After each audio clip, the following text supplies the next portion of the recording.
নমস্কার বন্ধুরা, welcome back to my channel Champa রান্নাঘর।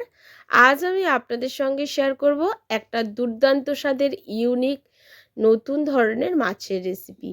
এখানে দেখুন 4 পিস পেটির মাছ নিয়ে নিয়েছি। এই রান্নাটা হবে পেটির মাছ দিয়ে, যে কোনো বড় মাছ দিয়ে আপনারা এই রান্নাটা করতে পারেন। তবে গাদার মাছ না, পেটির মাছ দিয়েই কিন্তু এই রান্নাটা করতে হবে। এখন মাছের পেটিগুলোকে একটু ছোট ছোট চৌকো চৌকো করে আমি কেটে নিয়েছি। দেখুন, ঠিক এই রকমভাবে কেটে নিয়েছি। আমরা কিন্তু মাছে ভাতে বাঙালি, তো কথাতেই আছে আমরা কিন্তু মাছ ছাড়া ভাত খেতেই পারি না। এমন অনেকেই আছে, আবার অনেকে আছে মাছ খেতে একদমই পছন্দ করেন না। দেখুন এই রেসিপিটা আপনাদের পছন্দ হয় কি না। এখন মাছগুলোকে যে চৌকো চৌকো করে কেটে নিয়েছিলাম, তার মধ্যে হাফ লেবুর রস দিয়ে দিচ্ছি, আদা বাটা দিয়ে দিচ্ছি, রসুন বাটা দিয়ে দিচ্ছি, হলুদ গুঁড়ো দিয়ে দিচ্ছি, লঙ্কার গুঁড়ো দিয়ে দেব, পরিমাণ মতো লবণ, আর দিয়ে দেব একটু সয়া সস। 1 চিমটে সয়া সস এখানে ব্যবহার করেছি, অর্থাৎ 2 ফোঁটা মতো ব্যবহার করেছি। আর দিয়ে লাগবে এর মধ্যে একটা ডিম। এখন প্রথমে মশলাগুলোকে যে আমি দিয়েছি মাছের মধ্যে, সেগুলোকে দিয়ে খুব ভালো করে মেখে রেখে দিতে হবে।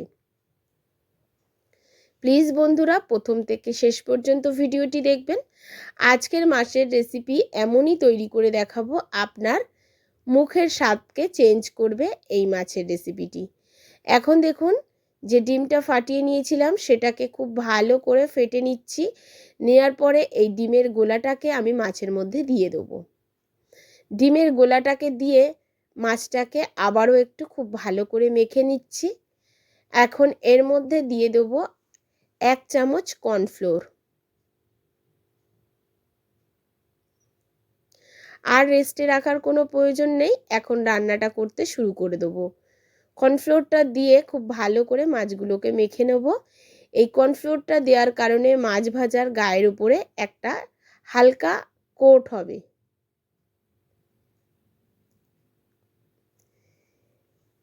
এবারে চলে যাব রান্নার প্রসেসে। খুব ভালো করে মাখা আমার হয়ে গেছে মাছগুলোকে।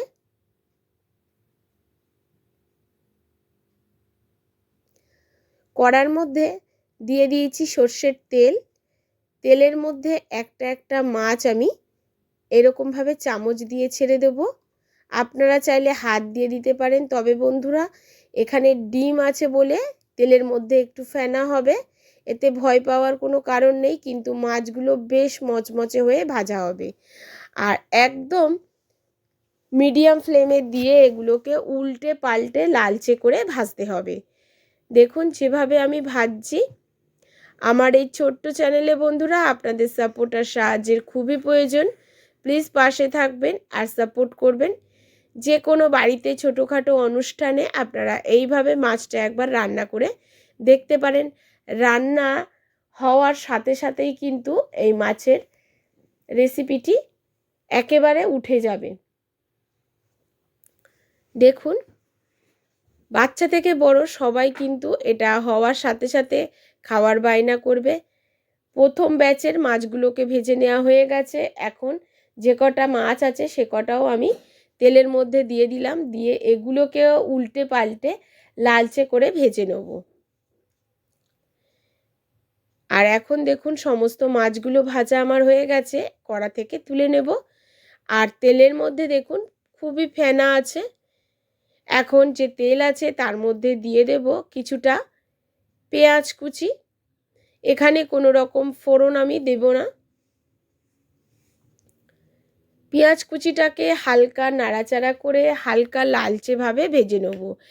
পুরোপুরি লাল করব না, একটু ক্রাঞ্চি ক্রাঞ্চি ভাব থাকবে পেঁয়াজগুলো, সেই রকম ভেজে নেব। ঠিক এই রকম দেখুন, ফেনার কারণে দেখাতে পাচ্ছি না, তবু একটা তুলে দেখালাম। একটু সাদা সাদা ভাব থাকবে পেঁয়াজগুলোর মধ্যে, আর হালকা লালচে রং ধরে আসবে, তখনই এর মধ্যে দিয়ে দেবো 1/2 চামচ আদা বাটা আর 1/2 চামচ রসুন বাটা, 1 চামচ পেঁয়াজ বাটা। এবারে পেঁয়াজ বাটা, আদা, রসুন সমস্ত কিছুকে খুব ভালো করে কষিয়ে নিতে হবে যতক্ষণ পর্যন্ত তেল না ছাড়ে। এখানে আর বেশি তেল কিন্তু ব্যবহার করবেন না বন্ধুরা। যেইটুকুনি তেল দিয়ে আমি মাছগুলোকে ভেজেছি সেটুকুই তেলেই এই রান্নাটা হবে। এখন দেখুন আদা পেঁয়াজ রসুন খুব ভালো করে কষে গেছে। এর মধ্যে আমি দিয়ে দেব হলুদ আর লঙ্কার গুঁড়ো। এখানে ঝাল লঙ্কার গুঁড়ো হাফ চামচ, কাশ্মীরি লঙ্কার গুঁড়ো হাফ চামচ আর হলুদ গুঁড়ো। কাশ্মীরি লঙ্কার গুঁড়ো কালারের জন্য ব্যবহার করেছি। এখন অল্প জল দিয়ে এই মশলাটাকে আবারও একটু খুব ভালো করে কষিয়ে নিচ্ছি। যত ভালোভাবে মশলাটা কষা হবে মাছের গ্রেভির টেস্টটা ততটা সুন্দর আসবে। আর এখন দেখুন খুব ভালো করে এই মশলাটাকে কষিয়ে নিয়েছি। মশলাটা কষানোর পরে যখন ঠিক এইরকম তেল ছাড়বে তখন এর মধ্যে দিয়ে দিতে হবে 1 চামচ টক দই। অবশ্যই এখানে একটু টক দই ব্যবহার করবেন বন্ধুরা। টক দইটা দিয়ে খুব ভালোভাবে মশলার সঙ্গে কষিয়ে নেব। যখন ঠিক এই রকম তেল ছাড়বে তখনই ভাববেন মশলাটা কষা হয়ে গেছে। এখন টেস্টের ব্যালেন্স অনুযায়ী 4 থেকে 5টা লঙ্কাকে চিড়ে আমি দিয়ে দিচ্ছি আর একটা গোটা টমেটো এখানে দিয়ে দিলাম। টমেটোটা ঠিক এই টাইমে দেবেন। টমেটো খুব বেশি গলে যাতে না যায় সেই দিকে লক্ষ্য রাখবেন। এবারে আবারও একটু খুব ভালো করে মশলাটাকে কষিয়ে নিলাম। কষিয়ে নেওয়ার পর বন্ধুরা এখন এর মধ্যে দিয়ে দেব একটু জল। অল্প জল ব্যবহার করব, খুব বেশি জল কিন্তু এখানে আমি দেব না। দেখুন খুব ভালো করে কষে গেছে, তেলও ছাড়তে শুরু করেছে।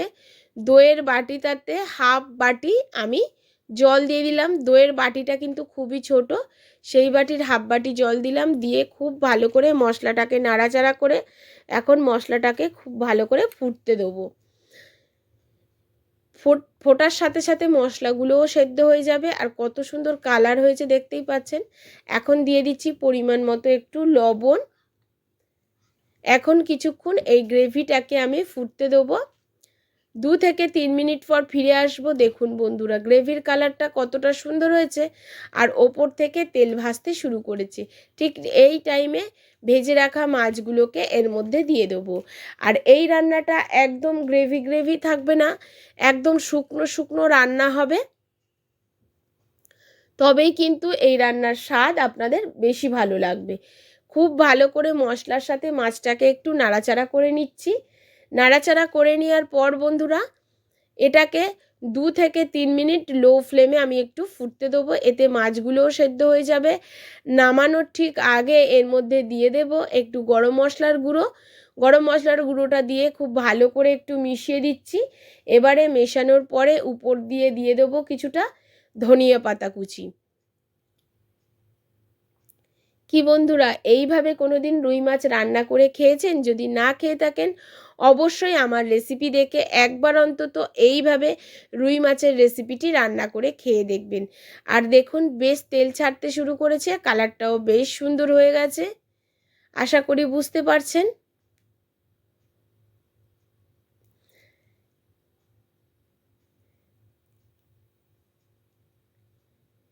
এখন এর উপরে একটু ধনেপাতা কুচি ছড়িয়ে এটাকে একটা প্লেটে সার্ভ করে নেব। আর দেখুন বন্ধুরা কালারটা কতটা সুন্দর হয়েছে। একটা মাছ আমি আপনাদেরকে তুলে দেখাচ্ছি কতটা জুসি। যে মাছ খায় না সেও কিন্তু এই রান্না দেখে মাছটা অনায়াসে খেয়ে ফেলবে। আশা করি বুঝতে পারছেন কত সুন্দর টেস্টি হয়েছে।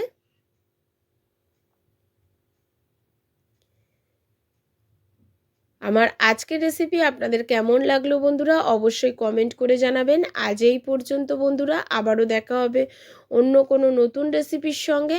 নমস্কার বন্ধুরা, সুস্থ থাকবেন আর ভালো থাকবেন।